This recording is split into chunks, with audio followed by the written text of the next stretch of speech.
Ish-kryeministri Sali Berisha ka reaguar ndaj deklaratës së Departamentit të Shtetit të SBA-ve të drejtuar nga sekretari i ri i Shtetit Marco Rubio, i cili ka theksuar se nuk mbështet vendime politike të administratës Biden, duke përmendur rastin e Berishës. Sipas Berishës, ky qendrim përbën një refuzim të vendimeve të mëparshme politizuese që sipas tij synonin ndëshkimin e opozitës konservatore që Shqipëria, përmes lobimeve të Tiranës së rrjetit të George Soros, ai e cilësoi këtë si një hap të rëndësishëm në mbrojtje të demokracisë dhe pluralizmit.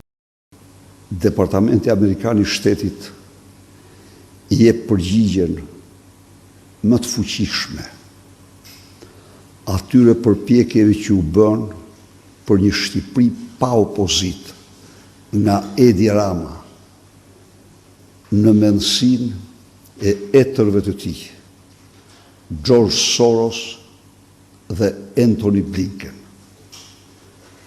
Ky vendim i një rëndësie të madhe shkputjes dhe mospranimit të vendimeve politizuese, përpjekjeve të administratës së mëparshme që për shkak të lobimit korruptiv të Edi Ramës dhe George Sorosit të ndëshkonin opozitën konservatore, përfunduan një lloj si ai që firmosi në aty ku e kanë vendin.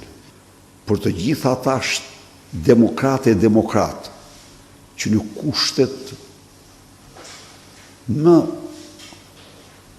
të pazakonta qëndruan për kauzën e drejtë, qëndruan për të vërtetën, e cila vonon dhe nuk harron.